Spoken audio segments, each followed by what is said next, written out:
Olá, boa noite. O jornalismo da Record TV abre espaço agora para as eleições 2018. A partir de hoje e pelas próximas 2 semanas, sempre neste horário, pode anotar aí, 7 da noite. Nós vamos receber os principais candidatos à presidência para uma série de entrevistas. E como sempre aconteceu em todas as eleições, o nosso compromisso é com a informação de qualidade. Nós queremos ajudar você, eleitor, na escolha que vai determinar com certeza como é que serão os próximos 4 anos no Brasil. Comigo está a repórter especial do Jornal da Record em Brasília, Cristina Lemos, que atua na cobertura política há mais de 30 anos. E nós começamos recebendo hoje o candidato do PSL, Jair Bolsonaro. Candidato, as entrevistas têm sempre duração de 15 minutos e depois nós temos mais 1 minuto para suas considerações finais. Seja muito bem-vindo, boa noite para o senhor. Muito obrigado pela oportunidade, espero poder atender não só vocês, bem como quem está do outro lado da tela. Eu começo falando sobre a situação dramática que vive o Brasil em relação à crise econômica e de condições. São 13 milhões de desempregados neste momento, boa parte deles, ou uma parte deles, em situação de vulnerabilidade que os leva para a rua. Só na cidade de São Paulo são quase 30 mil moradores de rua. Se o senhor for para o Rio de Janeiro, esse número praticamente dobra. Qual é a sua proposta concreta para enfrentar esse problema? Inclusive, isso leva também à violência, ok? Então, essa questão de emprego nos preocupa e muito, o emprego em primeiro lugar. Agora, hoje em dia, para ser patrão também, não é fácil no Brasil. Você tem que desburocratizar muita coisa, desregulamentar, desonerar a folha de pagamento. Investir pesado na educação, porque o objetivo final da educação é formar bons profissionais na ponta da linha. Então, basicamente, é isso que nós precisamos no Brasil. Como? É desburocratizando, é desregulamentando, fazendo que a classe produtiva empregue gente com segurança. Temos uma segurança jurídica também no nosso país. Quando você vai para o campo, que enfrenta o mesmo problema, o produtor rural não tem segurança jurídica. Aqui também, na cidade, então você precisa disso. No Rio de Janeiro, há 2 anos, fechou-se na Barra da Tijuca mais de 400 estabelecimentos comerciais, basicamente por causa da insegurança. Então, o trabalho vem por aí. E outra coisa, né? O Brasil tem uma dívida enorme, monstruosa, e muitas vezes a gente fica preocupado como é que nós vamos sair dela, porque isso atrapalha também em investimento em nosso Brasil. Então, temos pessoas profissionais, capacitadas, que vão conduzir essa política que na ponta da linha surja o emprego. E com o emprego, você resolve uma série de problemas por tabela. Lembrando, deputado, que a pergunta foi sobre moradores de rua. Miséria extrema. 30 mil moradores de rua em São Paulo, Rio de Janeiro, mais que o dobro disso. O senhor chegando na presidência da República, o senhor tem um plano para resolver a curto prazo, a médio prazo, essa situação da miserabilidade? Olha, você pode procurar ajuda em vários locais. O governo não tem uma varinha mágica para resolver essa quantidade enorme de problemas. Quando você fala em moradores de rua, tem uma parte considerável que está no mundo das drogas. Você não vai resolver isso de uma hora para outra.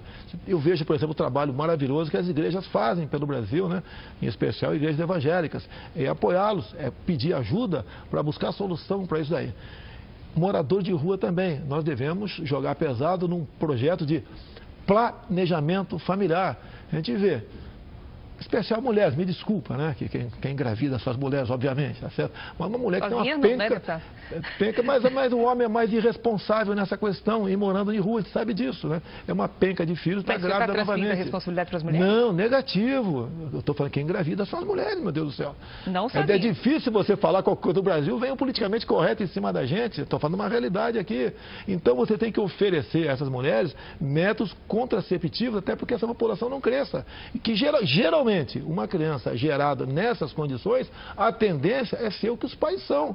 Então é jogar pesado nessa questão. Casas de abrigos. Agora, você tem problema na legislação também. Muitas vezes você não consegue recolher para essas casas de abrigo porque a justiça lhes dá o direito de ir e vir e rapidamente, menos de 24 horas, estão na rua novamente. A ideia, candidato, talvez aqui também seja aprofundar um pouco as suas propostas, porque o diagnóstico parece um tanto quanto raso. A burocracia é um problema, desregulamentação de alguns setores. A questão é como fazer. Mas deixa eu avançar, o senhor já citou a questão da criminalidade, também na esteira da desigualdade social. O senhor está no 7º mandato como parlamentar, deputado federal pelo Rio de Janeiro, um lugar que vive uma crise gigantesca de segurança pública, tanto que está com intervenção federal. O seu eleitor eleitor médio pode vir a dizer que não sabe o que o senhor fez, de fato, para combater essa crise na segurança pública ao longo dos últimos 28 anos. Como é que o senhor pode querer resolver o problema da segurança no país inteiro, se o senhor não tem um exemplo concreto no Rio? A questão de segurança dentro do Estado compete ao respectivo governador. Eu nunca fiz parte de equipe de governador nenhum no Rio de Janeiro, até que se tivesse participar de alguns, com toda certeza estaria preso. As emendas parlamentares minhas, muitas delas são voltadas para as Forças Armadas, que é a minha origem. Na verdade, são 7 milhões por ano que eu tenho liberdade para botar aqui, lá, colar. Agora, tenho dezenas de projetos de lei que visam combater a questão da insegurança. Por exemplo, copiando os Estados Unidos, a lei dos 3 crimes. Lá são 25 anos após o elemento cometer o 3º crime, que sejam 3 furtos. A minha proposta aqui é passar para 10 anos, é jogar pesado no tocante à progressão de pena. Não podemos continuar vivendo com saidões. Eu não tenho pena desse tipo de gente. Eu acho que tem que ter um tratamento até digno dentro do presídio, buscar recuperação, porque a gente sabe que é indigno atualmente. Nós sabemos que é indigno, tá? Buscar recuperação, mas isso não é fácil. A própria Constituição está nas cláusulas pétreas, um apenado, né? Para ele é proibido o trabalho forçado. Você não pode forçar o elemento a trabalhar. Tá? Então tem muita coisa que você tem que tratar dessa área. Tenho projeto sim, só que eu sempre fui o patinho feio dentro da Câmara. Nunca tive a simpatia, em especial do último governo PT, 13 anos, para aprovar qualquer projeto de minha iniciativa. Deputado, o senhor me permite só colocar o senhor diante de algumas declarações que o senhor fez, só para refrescar a sua memória e a do nosso telespectador. Algumas um tanto quanto polêmicas. Por exemplo, fui num quilombo e o afrodescendente mais leve lá pesava 7 arrobas. Nem para procriar ele serve mais. Outra. Não vou combater nem discriminar, mas se eu vir 2 homens se beijando na rua, vou bater. Posso responder uma? Vamos lá. Primeiro, essa segunda você não acha em lugar nenhum. Mentira. Não procede. Mentira. É a primeira, com relação ao afrodescendente. A primeira, eu conheci o cara, brinquei com ele, inclusive. Era uma brincadeira. Se você vê nas imagens, lá no clube que eu dei essa palestra no Rio de Janeiro, eu estava sorrindo. Agora, o que os quilombolas querem? Eles querem uma nova lei áurea. Eles não querem continuar sendo tutelados pelo Estado. Eles querem explorar a sua terra da melhor maneira possível. Alguns querem ainda, se for o caso, vender essa propriedade. Somos em torno de, se não me engano, 600 quilombolas no Brasil e crescendo esse número assustadoramente. Não podemos criar uma nova reserva para os afrodescendentes. Tem direito? Tem, vamos cumprir a lei. Mas eles têm que ter liberdade de fazer o que bem entende na sua terra. A próxima frase. Tive 4 filhos homens. Na 5ª eu dei uma fraquejada e veio mulher. Uma brincadeira, como os homens fazem. Brincando bastante, né? Não, mas você tem... Eu sou uma pessoa bastante... Mais uma frase, então, aproveitando. Eu sou uma pessoa bastante extrovertida. Se foi um comentário infeliz, me desculpe as mulheres, do fundo do coração. É a filha... essa filha é algo diferente na minha vida. O senhor pediria desculpa para a deputada Maria do Rosário? Ela teria que primeiro pedir desculpa, né, aos familiares que tiveram a sua filha estuprada e assassinada por aquele bandido chamado Champinha. Ela estava defendendo o estuprador, Champinha, dizendo que qualquer crime dessa natureza, praticado por menor de 16, 17 anos, a pena tem que ser à luz do ECA e não à luz do Código Penal nosso, que eu tento mudar há muito tempo, que se configura na redução da maioridade penal. O que aconteceu ali... A Justiça chama de ato reverso. Ela real no Supremo por esse motivo. O Supremo, né? Lamento, quem me levou essa proposta para lá foi a senhora Ela Vieco, uma petista de carteirinha, que foi pego logo depois de ter me denunciado lá, em Portugal, com a faixa fora Temer. E mais ainda, né? O PT, em documentos oficiais que temos comigo, né? Eles sempre lutam para buscar caçar o meu mandato, porque eu sou um empecilho ao prosseguimento do PT. Tanto é verdade que hoje em dia... Só um minutinho, para concluir esse raciocínio ainda da questão da Maria do Rosário, eu queria colocar para o senhor o seguinte, naquele bate-boca com a deputada, o senhor disse que ela não merecia ser estuprada porque ela era feia, não fazia seu gênero, ela chamou de vagabunda, etc. O senhor imagina se a sua mulher estivesse colocada numa circunstância como essa? Minha mulher jamais teria a educação, jamais a minha esposa teria esse linguajar da senhora Maria do Rosário. Ela defendendo um estuprador e homicida e me chama de estuprador. Mas ainda, olha só, há 2 anos e pouco nós votamos uma proposta de emenda à Constituição para reduzir a maioridade penal para quem pratique crime como estupro. A senhora Maria do Rosário votou contra. O recado que ela dá, a senhora Maria do Rosário dá para todas as mulheres do Brasil é o seguinte: menores de idade pode continuar estuprando e matando, que você vai ser punido à luz do ECA. E nós sabemos que a cada 6 meses, um elemento que está lá recolhido numa casa essas casas chamadas FEBEM, ou Fundação Casa, ele é submetido a uma nova avaliação e mais de 90% vão para a rua após 6 meses. O que eu quero é que o menor estuprador, bandido, vá para a cadeia. Então, se eu exagerei ali, pode até haver exagero. Foi um ato reverso, mas estava defendendo, sim, as mulheres desse crime, que é um dos crimes mais hediondos que tem no Brasil, que chama-se estupro. Sem dúvida. Eu te pergunto, após essa correção da PEC, quem é que defende a mulher, eu ou ela? Vamos falar sobre a área administrativa. O senhor disse que não teve a possibilidade de concorrer ao Executivo, não teve um cargo no Executivo, mas o senhor tem condições dentro do seu gabinete de gerir a verba pública, o dinheiro, da maneira que achar melhor. E, inclusive, na contratação de funcionários. O senhor acabou de citar a sua esposa, eu queria lembrar aqui ao senhor e ao telespectador que ela foi contratada por mais de 1 ano no seu gabinete quando vocês namoravam. 2 meses depois vocês se casaram. 5 meses depois do casamento ela foi promovida ao cargo que é considerado o mais alto do gabinete. Você está completamente equivocado. Me parece, deputado. 2 meses depois do casamento ela foi embora. 2 meses após o casamento. E ela podia continuar. Me permita só fechar a pergunta.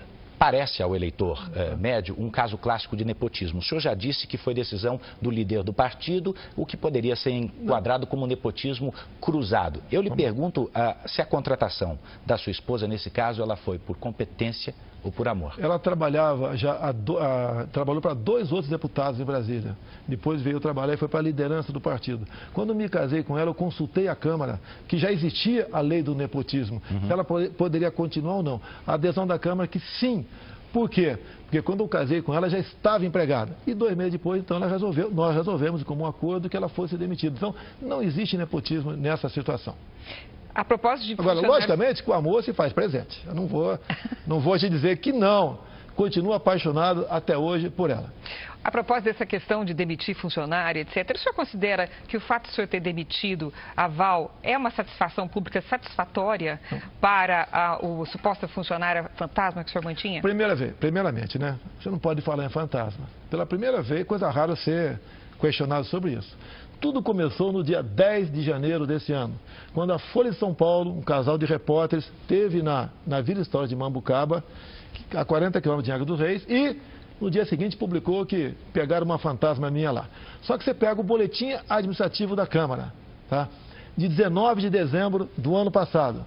Lá publicou as férias da senhora Val, de 26 de dezembro a 24 de janeiro. Então, no dia 10 de janeiro, a senhora Val estava de férias. É uma injustiça enorme que a Folha de São Paulo cometeu contra uma senhora, uma mulher respeitada, que tem um marido que sofre sérios problemas, que ganhava R$ 1.300 por mês. Chamar fantasma alguém que ganha R$ 1.300 por mês e numa época de férias, isso é perseguição da Folha de São Paulo para comigo, que eles não se cansam de passar vergonha comigo. Vamos na próxima questão. O senhor já falou em auditar, em fazer uma auditoria no Bolsa Família. Eu gostaria de saber a sua opinião, a sua avaliação sobre esse programa e se o senhor considera que o número de beneficiários é exagerado. Olha só, o programa tem que ser mantido, tá? Eu tive uma experiência junto com um ex-prefeito da cidade de Marau, Rio Grande do Sul. Ele fez uma auditoria no seu município. Números aproximados. 1/3 era fraude. O pessoal pediu para sair para evitar responder um processo. Por quê? Ele era uma pessoa, desculpa aqui, como nós. Tinha emprego, né, e estava na fraude. O outro 1/3 ele conseguiu reinserir no mercado de trabalho. E o terço restante, por questão humanitária, ele manteve. O número, pelas potencialidades do Brasil, para aquilo que nós podemos aqui esperar do Brasil, é exagerado. Ninguém quer perseguir quem recebe Bolsa Família. Aquele senhor, aquela senhora que recebe e não tem como sobreviver, eu acho que até mais do que manter. Você tem que aumentar o Bolsa Família com o recurso que sai daqueles que vão sair por fraude. Então, é um programa que nós temos que mantê-lo e, por questão humanitária, obviamente, olhar com muito carinho. Deputado, uma das principais preocupações da população é com a situação da saúde pública. O que traz o seu programa de governo neste quesito? Olha só, isso aí é um ponto que me difere de todos esses candidatos e os que no passado foram presidente da República. O grande problema do Brasil são as indicações políticas. Me desculpe, Cristina, talvez você não saiba o nome do atual ministro da Saúde. E nós deveríamos saber, até pela sua competência. São indicações políticas. E essas indicações políticas são para atender o partido. E com essa indicação política, repito, leva então aquela pasta à ineficiência e à corrupção. Então, um bom ministro da Saúde é o que vai tratar desse assunto com o devido zelo. E outro, teremos que ter um ministro da Saúde, não um ministro da Doença. Um ministro que invista na saúde básica e na prevenção. Essa é o macro da nossa proposta para tratar desse assunto. Nós estamos próximos de terminar, candidato, e existe uma questão que paira no ar e no meio político sobre um suposto indulto do presidente Lula, que envolveria outros partidos. O senhor conhece esse plano? O que existe de concreto? O que o senhor sabe sobre essa história? Conheço, um minuto para o senhor responder. Isso é como se chama no quartel, o boletim das baias, né? Nós sabemos, né? Então, o que os grandes partidos querem, o Centrão e a esquerda para o lado de lá, é o indulto para o Lula e o pessoal da Lava Jato, que seria o compromisso do presidente eleito, não meu, do eleito. Por outro lado, eles jogam também, porque é indicação política, os ministros para o Supremo Tribunal Federal, é uma reinterpretação da perda da liberdade após a condenação em segunda instância. Então, o que está em jogo no momento é o indulto, o fim da Lava Jato, que vem sendo costurado nos meandros da Câmara e dos partidos, para quem porventura chegar lá, levar avante essa proposta para botar em liberdade. Beneficiaria quem mais? Beneficia o Lula e todos envolvidos na Lava Jato. Ok? Todos condenados na Lava Jato. O senhor inclui quem? Pessoas do PSDB, do MDB? De todos os partidos que tiveram pessoas citadas até agora.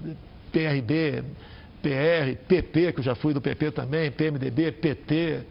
Todo mundo está nessa... E a sua opinião sobre isso? Você não pode, isso aí você acaba com o poder judiciário do Brasil. Seremos um país sem lei. Com que moral você vai prender um ladrão um cara que roubou um carro aí fora, deixando em liberdade quem desviou bilhões do nosso Brasil? Candidato, o fim da sua resposta coincide com o fim do seu tempo e a gente tem agora 1 minuto para suas considerações finais. Bem, o que eu acho que o Brasil precisa, né? De um presidente, seja quem for, honesto, que tenha Deus no coração, que seja patriota, que jogue pesado na questão da insegurança do Brasil, tá? Que redirecione a política de direitos humanos, que consiga agregar valor via tecnologia daquilo que nós temos aqui no nosso Brasil, que trate com carinho, né, com o devido respeito, o nosso policial civil e militar, que jogue pesado também nos desmandos que há no campo por parte do governo e por parte de invasores, para que o nosso homem possa produzir realmente com paz, com tranquilidade. Desejamos fazer para o mundo todo, né, um comércio sem o viés ideológico. Um presidente que valorize a família, que não tenha vergonha de dizer que nós devemos respeitar e defender nossas criancinhas em sala de aula contra a ideologia de gênero. Precisamos de uma escola sem partido. Então nós precisamos de uma pessoa normal e que seja honesta acima de tudo. Isso eu acho que é o básico para termos um presidente que possa bem governar o Brasil e que possa, em janeiro do ano que vem, dia 1º, nomear notáveis para compor o seu ministério. Bom, eu quero agradecer muito a sua participação nessa estreia da sabatina da série de entrevistas do jornalismo da Record. Essa foi a primeira, quero te lembrar, de várias entrevistas com os principais candidatos à presidência da República. E quem nos acompanha por aqui, pela TV, pode rever essa entrevista na íntegra no Play Plus, a nova plataforma do Grupo Record. Amanhã, às 7 horas da noite, nós voltamos com mais um candidato. Você fica agora com as notícias da sua cidade. Muito obrigado e boa noite.